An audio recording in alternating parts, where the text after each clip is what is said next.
You're listening to Seminary Dropout, Episode 3.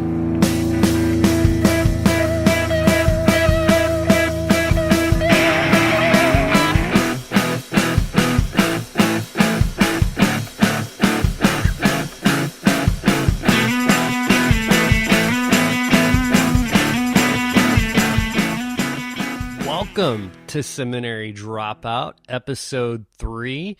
I am so excited about today's episode, I have to say. This is, for you, this is episode number 3, but for me, chronologically, this is probably, 7th, 8th one I've recorded, but I was even more nervous on this one than I have been in previous episodes. The reason is, today's episode is with Tony Campolo.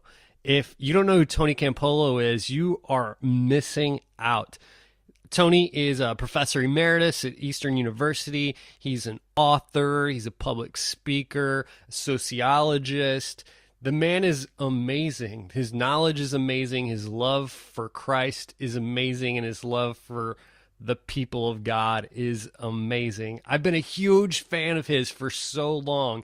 And today I got to sit down and chat with him over the phone. So that's pretty cool. That's a good day in my book. So listen, we'll talk a little bit after the episode, but without further ado, here's an interview with Tony Campolo. Tony Campolo, thanks so much for being with me today. Good to be with you, friend. Tony, before we get started, I thought about saving this till the end, but I don't think I'm going to be able to. And that is that it's a big deal for me to be talking to you right now. I have a few heroes in my life, partly because there are so few heroes right now in the world. But you are one of them, and quite frankly, you're at the top of that list. And so I have to get that out there because it's been a big deal for me. I've been a huge fan of yours for a really long time. Your books and your podcasts, they have meant so much to me. I feel like you have given a voice to a small minority that didn't really have a voice out there. And so all that to say, thanks for being on the show, and thanks for everything you do. Well, thank you. First of all, I am not worthy of such accolades, and I say that in all honesty. I'm glad that you think highly of me.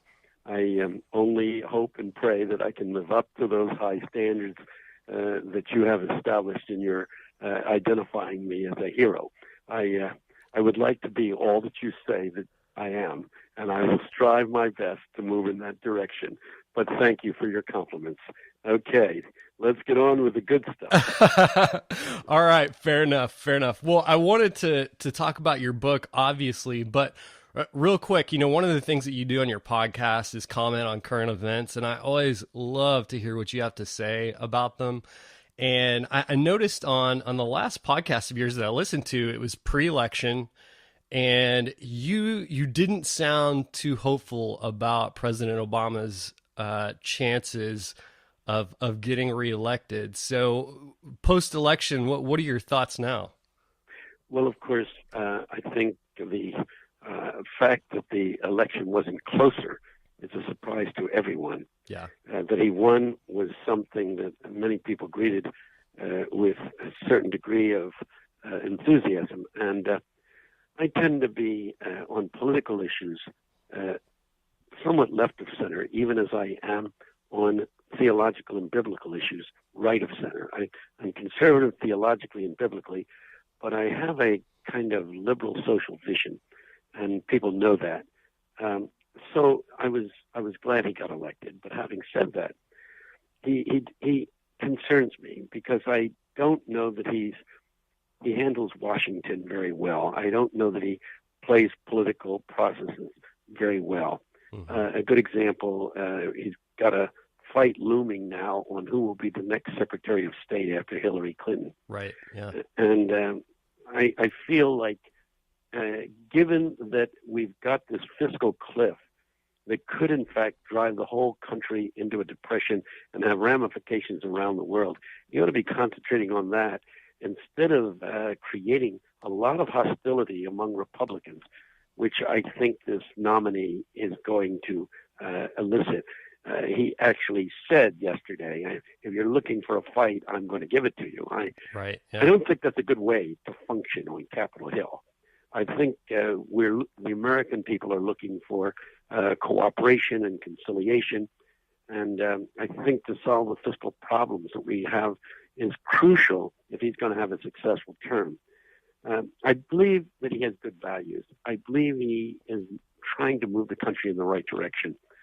I'm not so sure that his political acumen is all that it should be. I think in this respect, he might spend more time talking to Bill Clinton and getting some direction from the former president, who was an excellent political maneuver. Yes. Yeah. Yeah. Very true. And I think people from both sides of the aisle can agree on that. Yeah. So a related question to that, for people who are not aware that evangelical Democrats exist, can you explain how I consider myself a political moderate, but for those who don't understand the Democrat evangelical mindset, who would ask, how can you do that? How can you be a Democrat and evangelical? What would you say to them? Well, there are two issues that basically stimulate the vote among evangelicals, because evangelicals feel very strongly about, first of all, abortion, and secondly, gay marriage. Mm-hmm. As an evangelical myself, although I don't use the term as much anymore, I use the term red letter Christians, and we'll talk about that later. But as somebody who is in the evangelical stream of thought, that is to say, I take all the doctrines of the Apostles' Creed seriously. I have a very high view of Scripture. I believe it's an infallible guide for faith and practice. The writers were imbued with the Holy Spirit, so what they produced was what we needed to live in this world. I believe that salvation comes through a personal, transforming encounter with Christ. So I fall into that evangelical sphere. Right. But evangelicals, like myself, get very sidetracked on these two issues, abortion and gay marriage. My reaction is twofold. The abortion issue. I don't think you're going to solve the problem of the unborn being put to death through abortion simply by electing Republicans. Mm-hmm. But the Republican Party has really gotten the evangelical community on board on this issue, saying you elect us and we'll take care of the problem. Well, for 2 years you had a Republican president, you had a Republican Congress. Both houses of Congress were Republican. Right. You had a Republican Supreme Court. Right. And the Republicans didn't even try to change the law. Yep. So if you think that's going to solve it, I think you're naive. Secondly, just by electing Republicans. Secondly, I don't think that we are paying enough attention to a very important issue. What drives women to have abortions? Yeah. The studies by the God-Lecter Foundation indicates that 73% of all the abortions in this country are economically driven. The minimum wage is down so low that somebody earning a minimum wage is not able to support a child. It would be difficult to support yourself on the minimum wage, but to support self and a child is almost unthinkable.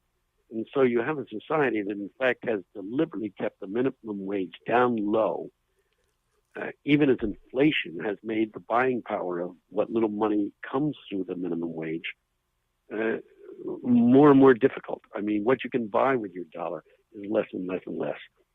Add to that the fact that the single woman may be working for Walmart or some other company that doesn't give her health coverage. Right. Works 30 hours, 35 hours a week, doesn't have health coverage. So she's going to have to put up like $3,000 or $4,000 at least to go to the hospital.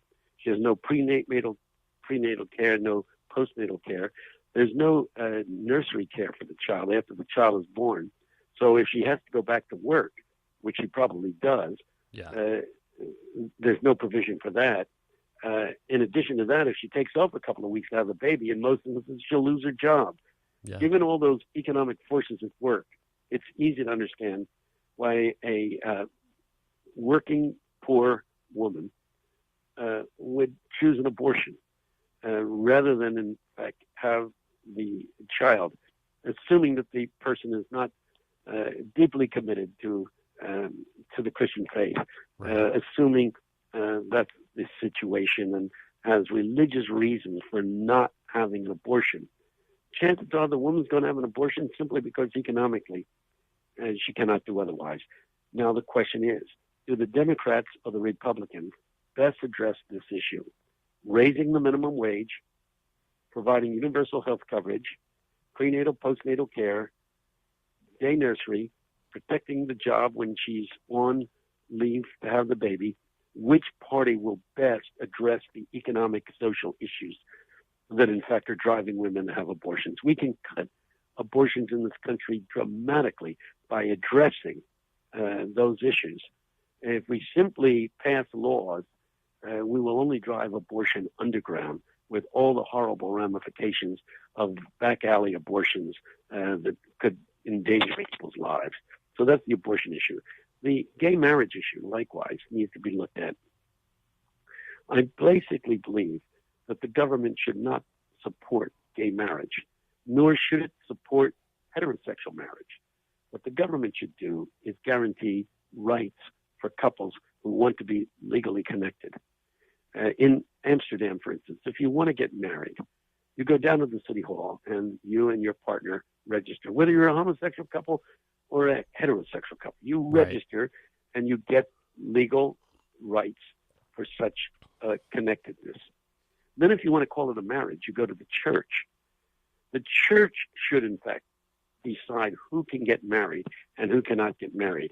I mean, if you really believe that marriage is, as some people would say, like the Roman Catholics, a sacrament, and Presbyterians and Lutherans call it a sacrament, what right does the government have to say who can enter into this sacramental activity and who cannot? Yeah.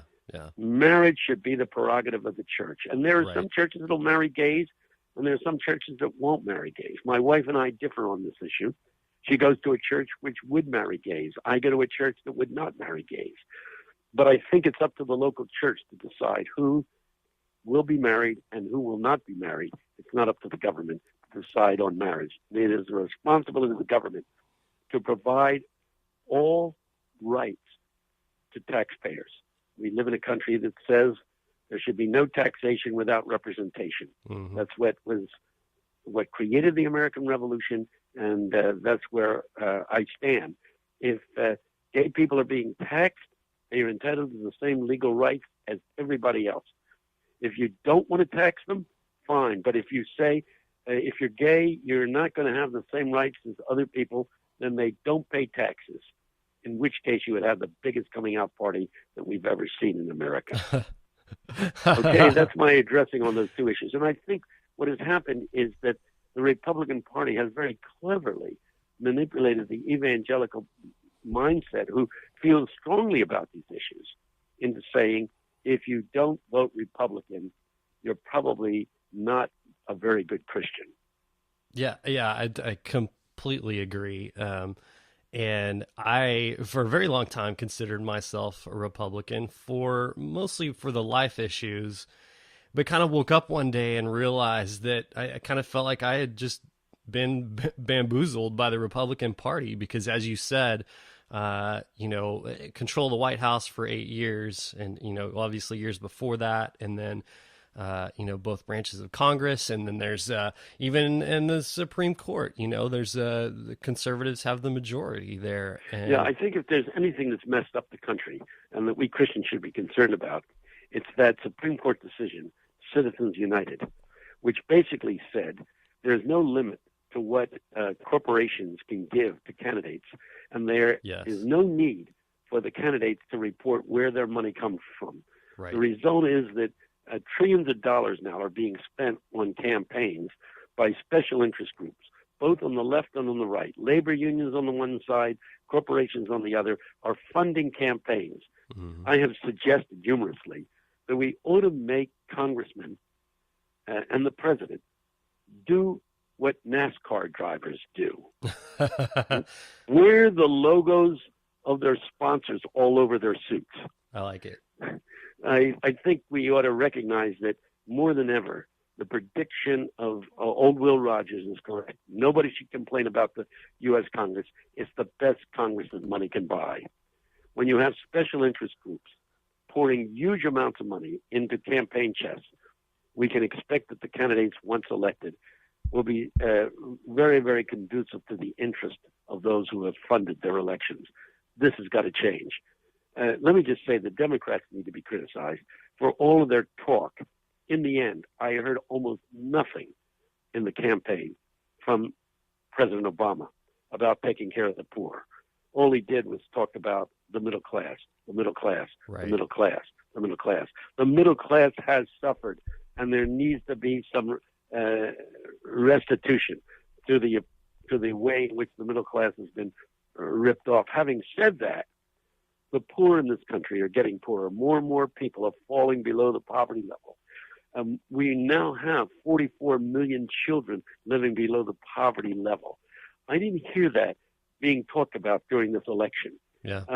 I talked about the hot button issues of gay marriage and the hot button issue of abortion. I didn't hear anything about what are we going to do for the poor of this country. I won't say anything. It was very, very tangentially referred to, but this was not a campaign issue. And the Democrats that claim to be so concerned about the poor did not really spell out what they were going to do for the poor of this country. The fact that they have supported universal health care is a very, very positive thing. But we will still end up with 14 million children being uninsured in America. And that's not what I think a party that's concerned about the poor should be allowing to happen. Yeah. And, honestly, I think that you're referring to them never talking about the children in poverty and things like that. Honestly, that's on us because we frankly didn't want to hear about it. We wanted to hear about how our needs are going to be met. And we don't want to hear from people like Ron Paul, right, who say some things that we really need to hear. And among the big things is we have 163 military bases in foreign countries.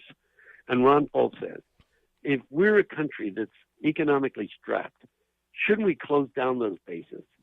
I mean, isn't it time that Japan provided its own army to protect itself instead of depending on U.S. troops and U.S. Air Force to protect their island? Isn't it about time that Germany, which has more money than most countries in the world, isn't it time for them to say, we don't need the U.S. military base here to protect us? The Cold War is over. Yeah. Why don't you Americans go home? And I think that Ron Paul, a libertarian, is saying, that's right. It's about time we take care of the needs of people here in the United States, and what we have available we should use to help the poor of the world. And we shouldn't, in fact, be spending billions of dollars on maintaining bases on other countries' land. The war in Iraq and Afghanistan has been costing the American people, this is incredible, $250,000 a minute. You're wondering why we're in deep financial straits? Yeah. $250,000 a minute. Yeah. Now, this has to be said. The war in Iraq has been winding down to almost nothing, and the war in Afghanistan is winding down so far as U.S. involvement is concerned. I think the messes we have created there are going to create more trouble for those people than they had even before we invaded, but that's my opinion. Yeah. Let's get on to the religious stuff. Okay. Not that wasn't religious stuff. Right.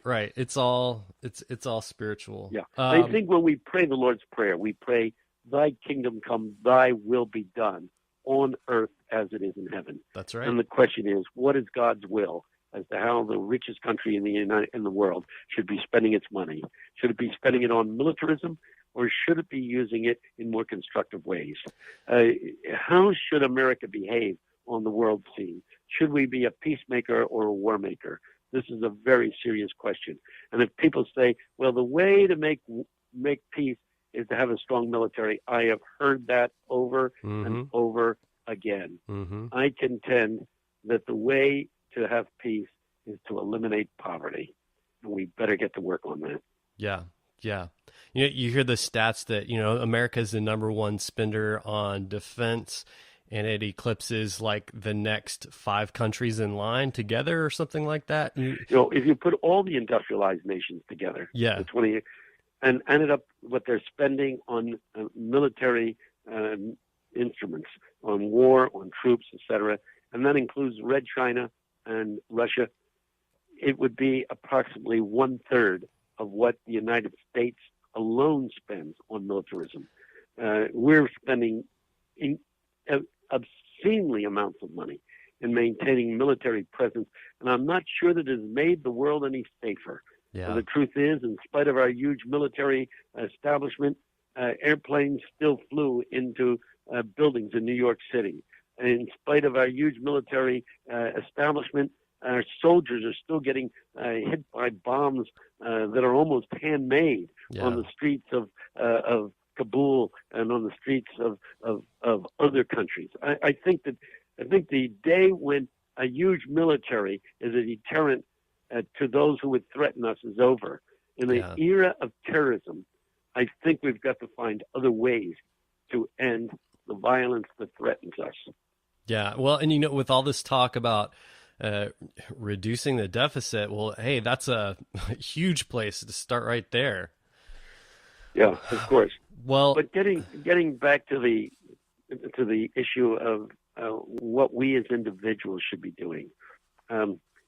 You probably were going to raise the issue of a new book that Shane Claiborne, who is kind of an icon with young people these days. Yeah. He's the hero of a new generation. He and I have gotten together and written a book called The Red Letter Revolution. The subtitle is, "What if Jesus really meant what he said?" Mm. What an interesting question. Some people don't like the question. They say, "What do you mean? Of course Jesus meant what he said." Well, we don't act as though Jesus meant what he said. Right. He says to the rich young ruler, "You want to be a disciple? Sell what you have and give it to the poor." What he says to those who believe in capital punishment, "Blessed are the merciful, for they shall obtain mercy." You say, "But if somebody commits a capital crime, shouldn't there be capital punishment?" Jesus says it's no longer an eye for an eye and a tooth for a tooth. We already know how Jesus would handle capital crimes. A woman caught in adultery, which in her day deserved capital punishment. Jesus moves in and stops the capital punishment. We know how Jesus would handle these situations. And we have to ask the question, when Jesus is blessed are the peacemakers, he probably means, it probably means something that's very important. When he says, love your enemies, he probably means we shouldn't kill them. That's a fair statement. Yeah. So, and what does it mean to somebody like myself? I'm an old guy who's retired, and I'm living off my investments, which I put away for retirement, 401ks and a retirement fund. And Jesus says, "Hey, Campolo, you really didn't listen to me when I spoke to you. When you read those red letters of the Bible, my words, isn't it true that I said, lay not up for yourselves treasures on earth where moth and rust doth corrupt?" And if I would respond by saying, "But what about the future?" He would say, "Take no thought for tomorrow, what ye shall eat, what ye shall drink, wherewithal ye shall be clothed. After all of these things do the heathen seek." And you say, "Well, what do you want me to do? Live like the birds of the air and the flowers of the field?" I think Jesus would say, yes, I do. Exactly. And those who say, "Hey, Campolo, you're making it sound like it's going to be hard for rich people to get into heaven," all I can say is, that's not my line. That's his line. Right. So are we going to take the words of Jesus seriously? What he says about prayer. Shane Claiborne spoke at the National Youth Workers Convention a few years back. He stood up and he said, "You're about to hear the greatest sermon ever preached." Everybody gasped. What's this guy on? Some kind of ego trip? We're about to hear the greatest sermon ever preached? He opened the Bible and read the 5th, 6th, and 7th chapters of Matthew, the Sermon on the Mount. Mm. He read it word for word and said, "But we will all agree that is the greatest sermon ever preached." But then most of us think he was only kidding. We're not going to take him seriously. Right. Well, do we take Jesus seriously do we think he was only kidding? Good question. Well, the book is about that.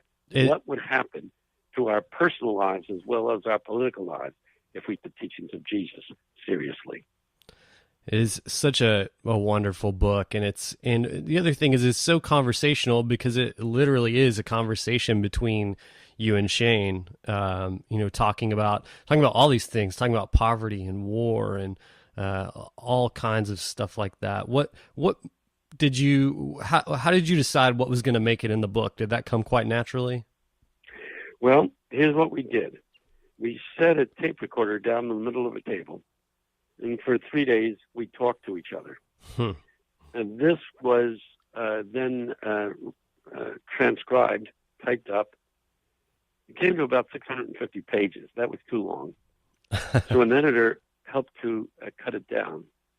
So we have a lot of material that we didn't publish, which will probably come out on another book if this one does as well as I think it's going to do.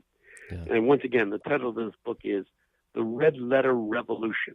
The Red Letter Revolution. It's out by Nelson Publishing Company. The Red Letter Revolution. And I hope your listeners check it out and get some copies of the book. I think it's the best thing I've ever worked on. So I think highly of the work, primarily because I think Shane contributed so many insights that I think we all need to hear it. And he has a way of saying things that really cuts to the core and gets all the crap out of there. So I recommend the book more than any other book I've had anything to do with. Well, that says a lot because you've written a lot. That's right. One of my critics said, this man does not have an unpublished thought. He has written more books than he has read.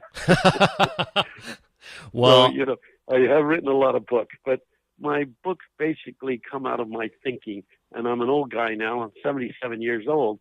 So over the years, I've thought a lot of stuff, and I record it, and that's what gets published, and that's where the books come from. Well, as someone who has read most of them, I don't think there were many throwaways. I'm glad that you published every word of that. You're saying too many nice things. Well, I don't get the chance to do that. I don't admire and respect as many people as I do you. So the book is Red Letter Revolutions. Go out and buy the book.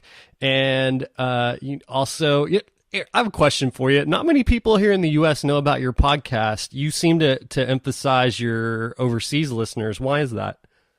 Well, there's a radio show that I do on the Premier Network in the United Kingdom. And what we do is we put that program, which deals with current events as perceived by Americans, you see. The program over there is called Across the Pond, to let the people in the United Kingdom know what's going on in terms of social and political and personal events here in this country. And we put a British spin on it. But the issues we deal with are issues that evangelical Christians, in particularly, but all Christians, are interested in. And so we put it on the web. And if people go to our website, which is www.redletterchristians.org, they can log on to the radio shows. Now, there's another place where you can log on to our television shows. Every week, Shane and I interview some young Christian leader who has started up some new ministry, perhaps with gays in Chicago, perhaps with prostitutes on the streets of New York or Philadelphia, perhaps with people in third world countries building houses for folks in Haiti after the earthquake.